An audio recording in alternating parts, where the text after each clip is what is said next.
Page number 25, 25 नहीं sorry, number 25, page number 171। Homework दिया था, नवेद कर लिया?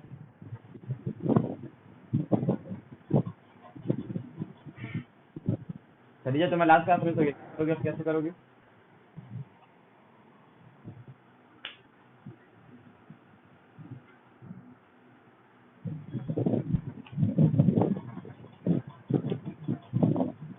ठीक है, पेज 175 नंबर 20। देखो वहाँ पे क्या बोले थे, capital structure of DDLJ and company comprising of capital structure दिया है ना।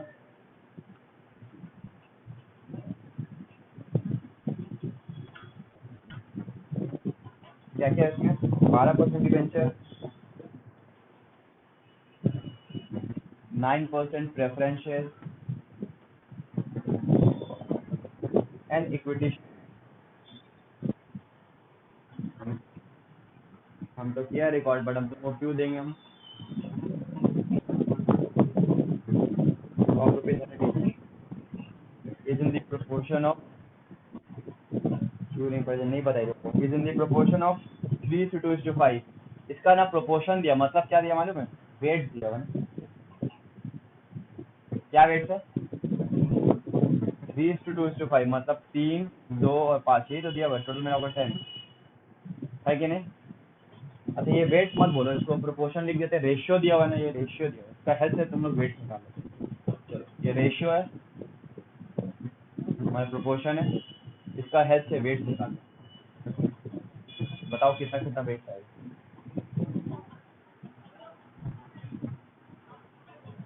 3/10 मतलब 0.3, 2/10 मतलब 0.2 और 0.2। क्लियर है बात?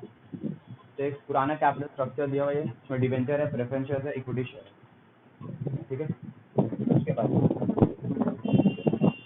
the company is contemplating to introduce further capital to meet the expansion needs by taking 14% term loan from financial institutions। मतलब ये था पुराना, एग्जिस्टिंग था ये, है ना? ये एग्जिस्टिंग कैपिटल स्ट्रक्चर है मेरा। अभी न्यू में जो न्यू कैपिटल स्ट्रक्चर जो होगा उसमें कंपनी को एक्सपेंशन चाहिए ना, तो न्यू कैपिटल स्ट्रक्चर क्या होगा?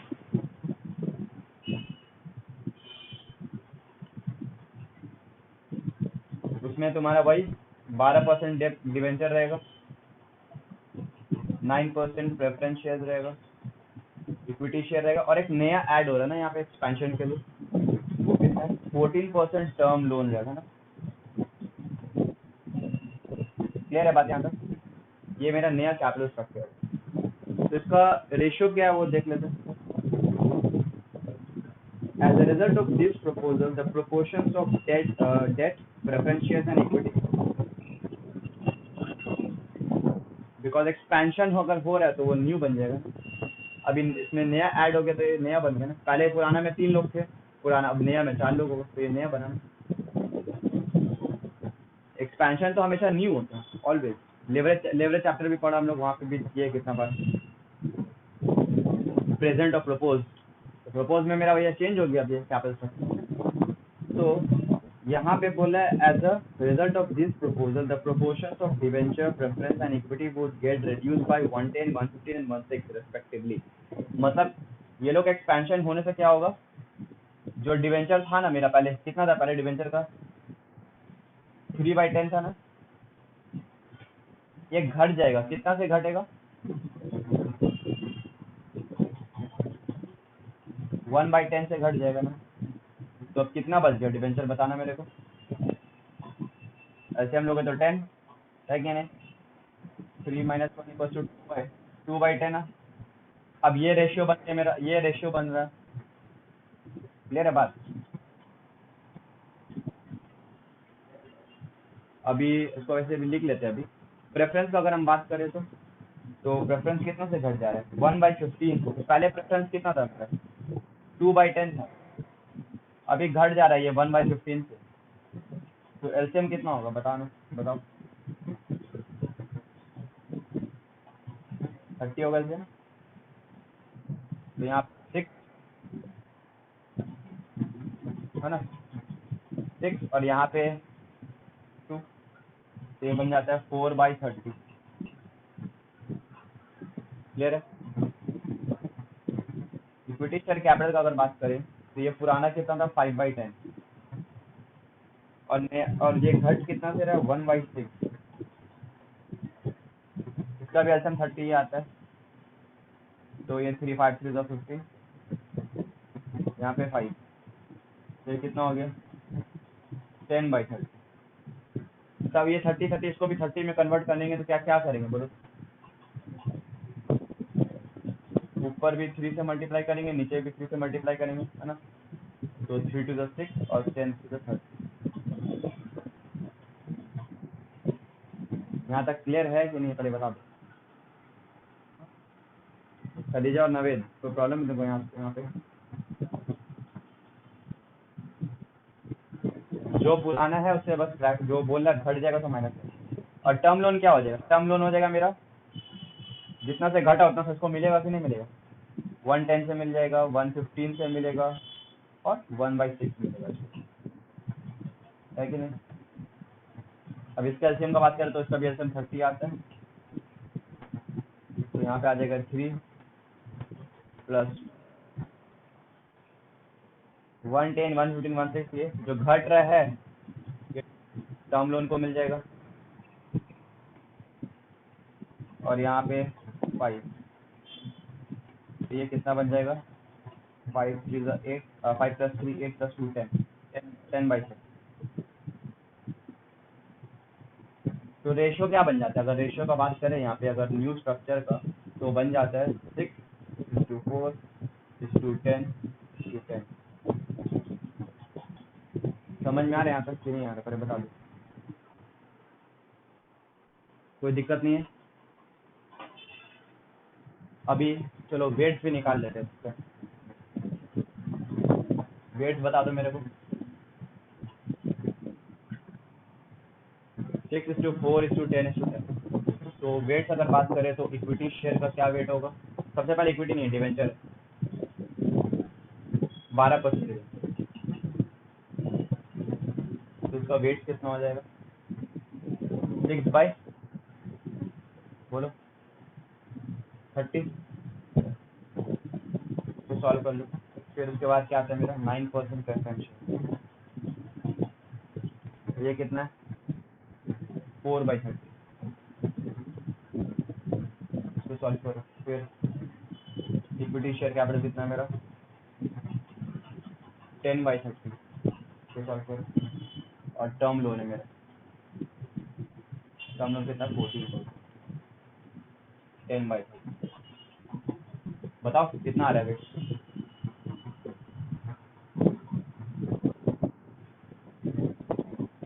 कितना 0.2, दूसरा वाला 0.30 13, फिर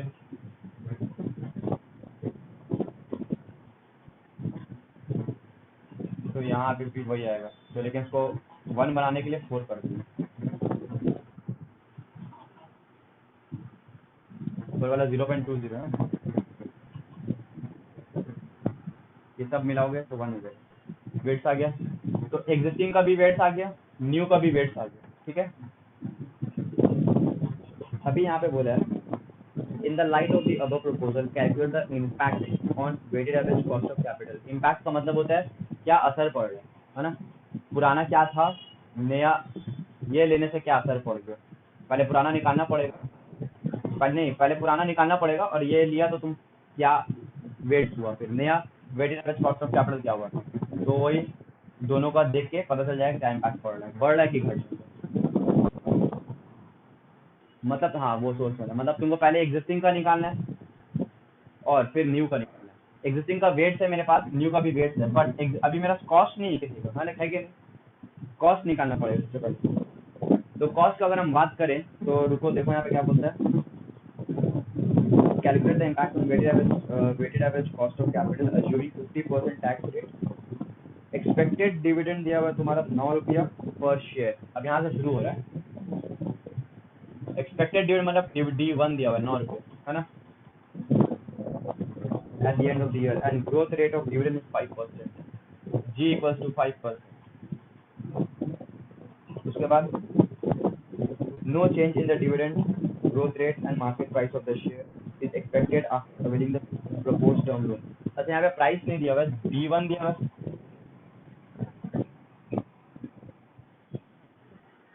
अच्छा म्यूट कर लो बाबू, नवेद और ये तुम लोग देख लो एक बार. अभी भी आवाज आ रहा है बहुत.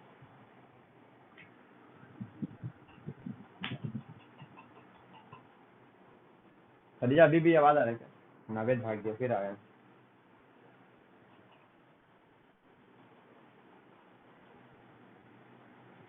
तो यहाँ पे D1 इक्वल टू 9 है, प्राइस नहीं दिया हो, तो प्राइस अगर नहीं दिया जाएगा ना तो अज्यूम करना फेस वैल्यू भी तुम्हारा भी प्राइस है, ठीक है, तो 100 हम लोग अज्यूम कर लेते हैं, ठीक है, बिकॉज प्राइस मिसिंग, अगर प्राइस मिसिंग है तो हम के ही निकाल ले पाएंगे ना, और कोई तरीका नहीं है निकालने का. अब इसका हेल्प से के ही निकालेंगे. अच्छा ये क्या कौन सा मेथड यहाँ पे लगेगा हम लोग का जो निकल जाएगा के ही?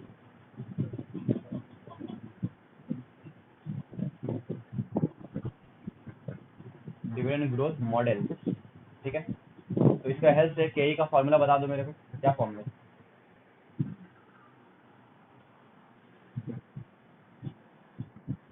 Plus whole thing multiplied by 100. तो D1 कितना है मेरा 9, P0 100, G कितना है मेरा 0.05 इंटू 100. तो बता सॉल्व करके कितना आ जाएगा? 14% आएगा. सॉल्व करो.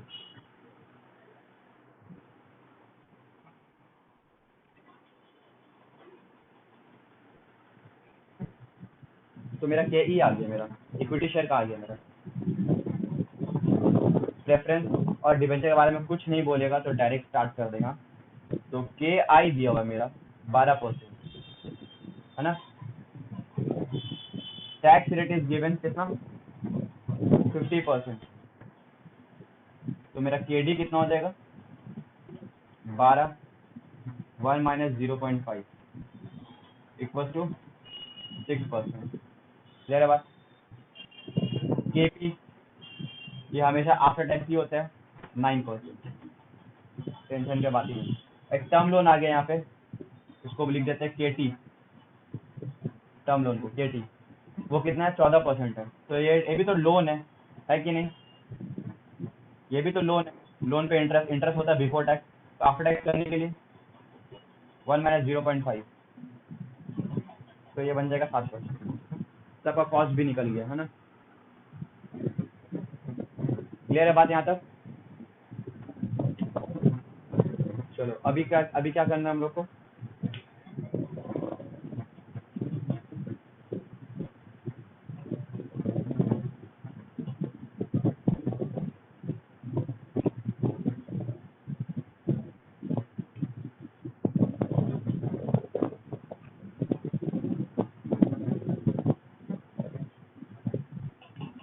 अभी ये वेट्स को मेरे को पहले यहाँ पे लिखना है. हमको निकालना है सबसे पहले existing weighted average cost of capital, ठीक है. 4 कॉलम बनेगा, सोर्स, फिर बनेगा कॉस्ट, फिर बनेगा वेट. तो हम पहले वेट को कॉपी करते हैं 0.3 0.2 0.5, ठीक है. सोर्स में सबसे पहले क्या था मेरा 12% डिवेंचर, उसके बाद 9% प्रेफरेंस शेयर, फिर इक्विटी शेयर कैपिटल. तो 12% डिवेंचर का कॉस्ट कितना है मेरा?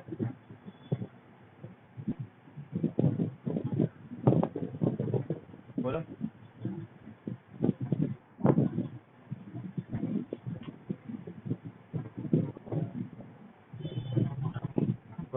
6%.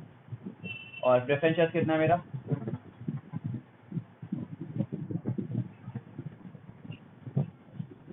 और इक्विटी शेयर कैपिटल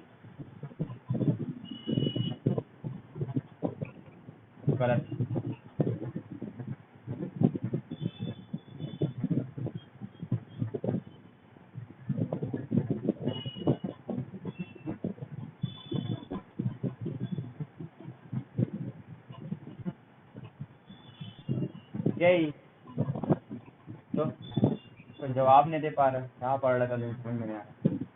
के इंटू डब्ल्यू, पढ़ाई में तो इंटरेस्ट ना है, बस क्लास कर ले रहा है जो चुप से, और घर में पढ़ता है, एक बार बुक खुलता है घर पे।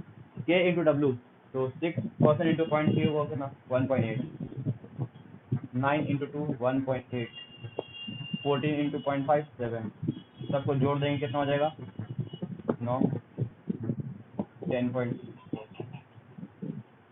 ये हो गया मेरा existing weighted average cost of capital. Clear है नवेद?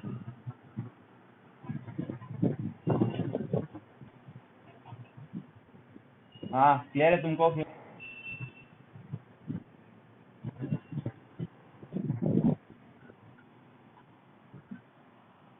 अच्छा वीडियो हट जा रहा है,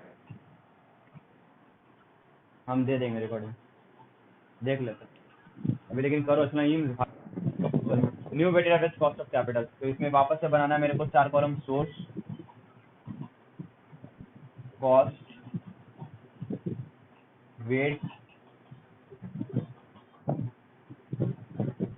उसके बाद के इंटू डब्ल्यू। क्लियर है? तो न्यू में बताओ,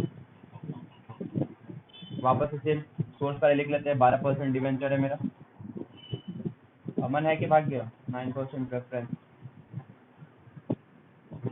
समझ आ रहा है कि नहीं आ रहा? तुम जवाब नहीं दे रहा कुछ। 14% टर्म लोन, तो बोलो कॉस्ट बताओ। 12% डिवेंचर का कॉस्ट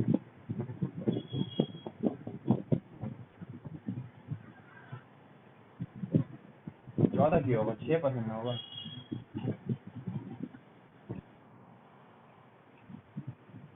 14 होगा, 14। यहाँ पे 7, 12 12 बार बार तुम बोल रही हो इक्विटी शेयर के लिए, पता नहीं क्यों 12 बोल रही हो, कहाँ से 12 ला रही समझ में नहीं आ रहा। वेट, न्यू वाला का वेट कितना है?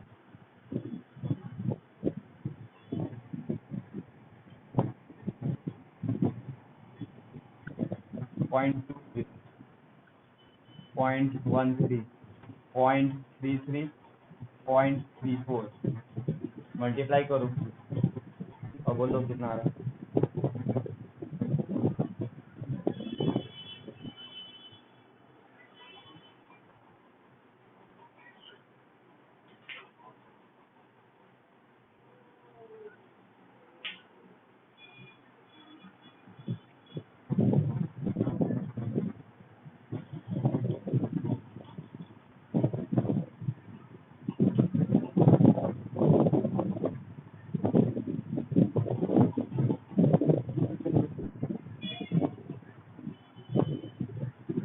6 into 0.2 1.2,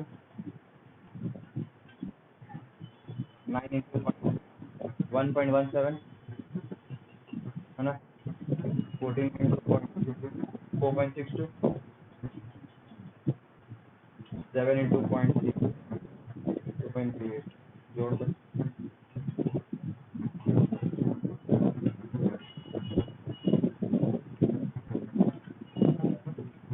9.37 आंसर। ये हो गया मेरा न्यू वैट। इम्पैक्ट मांगा था, इम्पैक्ट यही है कि घट जा रहा है।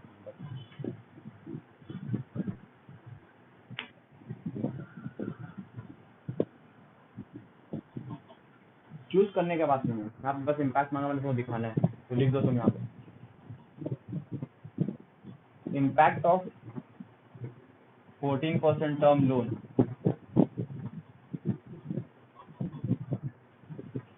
ठीक है, reduces weighted average cost of capital by कितना से घट रहा है, माइनस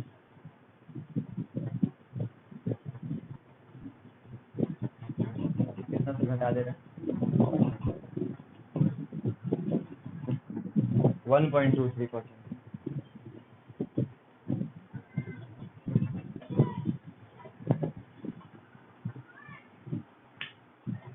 सबको क्लियर है?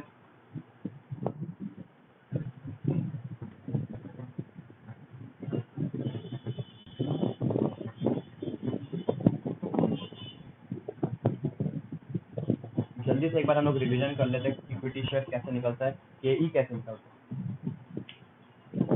KE निकालने के लिए बहुत सारा मेथड, सबसे पहले आता है हिस्टोरिकल मेथड, है कि नहीं, इसको बोलते हैं हिस्टोरिकल मॉडल, जहाँ पे पास्ट प्राइस के बारे में बात करेगा। उसके बाद आता है हम लोग का अर्निंग प्राइस मॉडल, मतलब अर्निंग प्राइस रेशियो वाला, जहाँ पे बात करेगा दो अहम चीज के बारे में। एक हो गया EPS, एक हो गया तुम्हारा EPS बोलो या उसको E बोलो, दोनों में कुछ भी बोल दो। और दूसरा है क्या, P0, प्राइस के बारे में बात करेगा। थर्ड में क्या क्या आता है,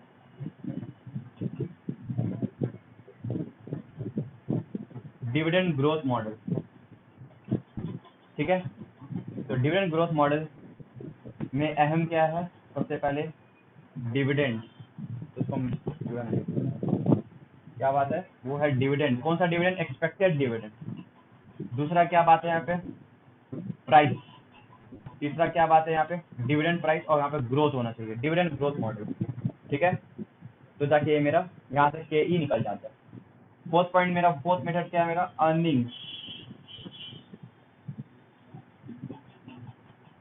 अर्निंग्स ग्रोथ मॉडल। तो यहाँ पे मेरा इंपॉर्टेंट क्या बात है, यहाँ पे अर्निंग्स का बात होगा, E, दूसरा ग्रोथ, तीसरा प्राइस। ये ऐसे करके KE निकलता है मेरा। ये चार ही मॉडल तो पढ़े हैं सिर्फ हम लोग। कौन मॉडल कब यूज करना है वो डेटा देख के पता चलता है। अब एक न्यू मेथड, अभी ये नहीं पढ़ा है, ये अब लास्ट वाला है, CAPM अप्रोच, ठीक है। CAPM मतलब कैपिटल एसेट प्राइसिंग मॉडल, इसके हेल्प से KE निकालना है। तो इसका फॉर्मूला क्या है, KE इक्वल्स टू RF, लिख देंगे क्या है, what is RF, plus beta RM minus RM। Simple है, बहुत पॉपुलर है, ये फाइनल में हम लोग पढ़ते हैं वाला, ठीक है। तो RF क्या होता है, RF का मतलब होता है risk free securities, risk free security, security मतलब शेयर्स का बात हो रहा है ना। अब रिस्क फ्री कौन सा होगा, ऑब्वियस बात है वो गवर्नमेंट का ही सिक्योरिटीज होता है, वो रिस्क फ्री होता है, वहाँ पे पैसा डूबता नहीं है, वहाँ पे मतलब वहाँ पे कोई रिस्क नहीं है, वहाँ पे कोई फ्लक्चुएशन नहीं होता नॉर्मली वहाँ पे, ठीक है, एकदम रिस्क, वहाँ पे कोई रिस्क नहीं होता है। अगर एक इन्वेस्टर गवर्नमेंट में अगर पैसा लगाएगा वो रिस्क फ्री है एकदम, उसको टेंशन रिस्क लेना ही नहीं है, ठीक है। RM का मतलब होता है मार्केट रेट ऑफ रिटर्न, ठीक है। मार्केट में, बाजार में अगर हम एज एन इन्वेस्टर पैसा इन्वेस्ट करेंगे तो कितना कमाएंगे, समझ में आ रहा बात। ये मार्केट रेट ऑफ रिटर्न है, ये बाजार का बताएगा तुम्हें, बाजार में जितना सारे कंपनी जो परफॉर्म कर रहा है उसका एक शेयर पे कितना हम लोग कमा पाएंगे, उसका बारे में बात कर रहे हैं, ठीक है। फिर बीटा, बीटा का मतलब होता है रिस्क, तो बीटा ऑफ अ स्टॉक, तो वही beta of a security, stock बोलो, सिक्योरिटीज बोलो, शेयर बोलो, ऑल अच्छे। बीटा मतलब होता है रिस्क, ठीक है। तो CAPM अप्रोच है ना, एक इन्वेस्टर के सोच से बनता है, यह फॉर्मूला हम इन्वेस्टर के सोच से बनाया है। कैसे, क्योंकि एक इन्वेस्टर को कम से कम रिस्क फ्री तो रिटर्न मिले, है कि नहीं, रिस्क फ्री कम से कम, अगर वो उसको मालूम है अगर वो गवर्नमेंट के शेयर पे पैसा लगाएगा उसको RF जरूर मिलेगा, है कि नहीं। अब RF जितना भी हो गवर्नमेंट का, 2%, 3%, 4%, 5%, जितना भी हो, वो बात का बात है, उसको मालूम है अगर वो अपना 1 करोड़ रुपया उठा के एक गवर्नमेंट का सिक्योरिटी में पैसा लगाएगा, उसको मालूम है RF मिल जाएगा उसको। RF 4% है तो 1 करोड़ का 4% कितना मिलेगा उसको, 4 लाख रुपया मिल जाएगा साल का, समझ में आ रहा बात। तो एज एन इन्वेस्टर हमको RF तो पक्का मालूम है, एकदम सिक्योर्ड है, मिल ही जाएगा, बट एक इन्वेस्टर को और ज्यादा पैसा भी चाहिए होगा ना दूसरा कंपनी में लगाने के लिए, दूसरा कंपनी लगाने के लिए। KE क्या है, कॉस्ट ऑफ द कंपनी, तो है कि नहीं, cost of capital, KE company का कॉस्ट। तो दूसरा कंपनी अपना KE कितना रखेगा, मतलब दूसरा को जो पैसा जब देगा डिविडेंड बांटेगा, कितना बांटेगा कि उसका कंपनी में लोग आके इन्वेस्ट करें, आरएफ अगर देगा, अगर एक कंपनी सिर्फ अगर आरएफ देगा तो इन्वेस्टर कंपनी के पास क्यों जाएगा, प्राइवेट कंपनी पब्लिक कंपनी क्यों जाएगा, गवर्नमेंट के पास क्यों नहीं जाएगा? पहले इसका जवाब दो मेरे को, समझ में आ रहा बात? अगर एक कंपनी, एक रिलायंस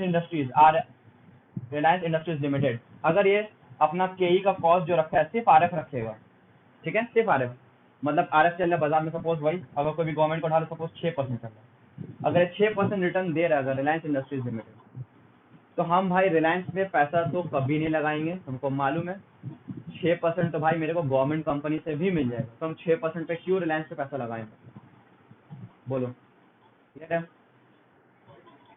तो कंपनी क्या करेगा, आरएफ तो देगा प्लस उसके साथ क्या देगा, जो एक इन्वेस्टर रिस्क ले रहा है, बीटा मतलब रिस्क ना, समझ आ रहा बात, बीटा मतलब रिस्क, जो इन्वेस्टर रिस्क ले रहा है उसका रिटर्न भी कंपनी देगा।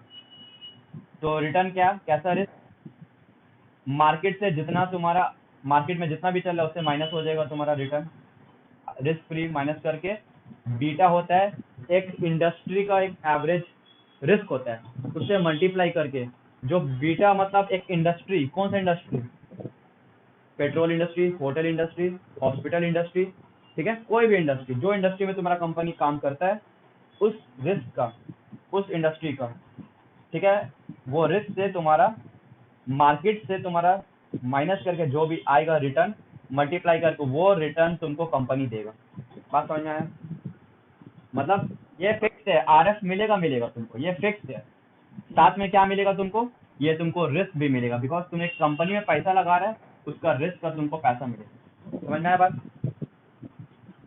अगर जैसे कि सपोज मार्केट में, ठीक है, मार्केट में रिटर्न चल रहा है तुम्हारा 4%, कितना, 4%, और तुम्हारा रिस्क फ्री है 6%, तो 4 - 6 कितना हो गया, -2, है ना, -2, बीटा से मल्टीप्लाई करो, बीटा सपोज 1 है, इंडस्ट्री का बीटा 1 है, तो -2 × 1 कितना हो गया, -2, है ना, और आरएफ कितना बोला था, 6 - 2 4%, उसका घट गया, उसको गवर्नमेंट का पैसा नहीं, मतलब जो आरएफ जो है वो भी नहीं मिल रहा है, क्यों नहीं मिल रहा है, बिकॉज वो इन्वेस्टर रिस्क ले रहा है, ये रिस्क है, समझ में आ रहा बात ना, दिस इज, अब 4 मिलेगा, तो हम वही बात बोले ना, हम एक प्राइवेट कंपनी पब्लिक कंपनी में पैसा क्यों लगाएंगे, हम रिलायंस पे पैसा क्यों लगाएंगे, अगर एक कंपनी मेरे को सिर्फ आरएफ ही देगा तो हम उसके पैसा क्यों लगाएंगे, हम गवर्नमेंट कंपनी पैसा लगाएंगे, गवर्नमेंट कंपनी का याद रखना, गवर्नमेंट कंपनी पैसा लगाएंगे तो गवर्नमेंट सिर्फ आरएफ देता है, रिस्क का कोई पैसा नहीं देता गवर्नमेंट, तो मतलब आरएफ मतलब 6% इज फिक्स, हम बस कमा लिए 6% बैठे बैठे, मतलब मेरा 6 से कभी घटेगा ही नहीं, दूसरा बात बढ़ेगा भी नहीं, है कि नहीं, ना घटेगा ना बढ़ेगा, और बढ़ेगा किसका, जो रिस्क लेने का काबिलियत रखता है, ठीक है, when there is risk there is reward, है कि नहीं, रिवॉर्ड उसी को मिलेगा जो रिस्क लेगा, क्लियर है बात? तो इतना यहाँ पे ये जो हम समझाया है, डायरेक्ट फॉर्मूला दे के काम खत्म कर सकते थे, ठीक है, बट हम फिर भी तुमको कोशिश किया एक्सप्लेन करने का, बिकॉज बीकॉम लेवल पे इतना कोई डिटेल में समझाता नहीं, ठीक है, आवाज आ रहा है तुम लोग को? तो अभी यहाँ पे ये हम लोग कर लिया, ये एक फॉर्मूला, तो के ई कैसे निकलेगा, सीएपीएम अप्रोच, अगर सीएपीएम अप्रोच आएगा तो आरएफ, जब भी ये देखना आरएफ आरएम का बात होगा, बीटा का बात होगा, तो सीएपीएम अप्रोच यूज करना, के ई निकाल लेना, ठीक है, हम इसको ऊपर करते हैं, समझ में आ जाएगा, बहुत इजी होता है सीएपीएम अप्रोच।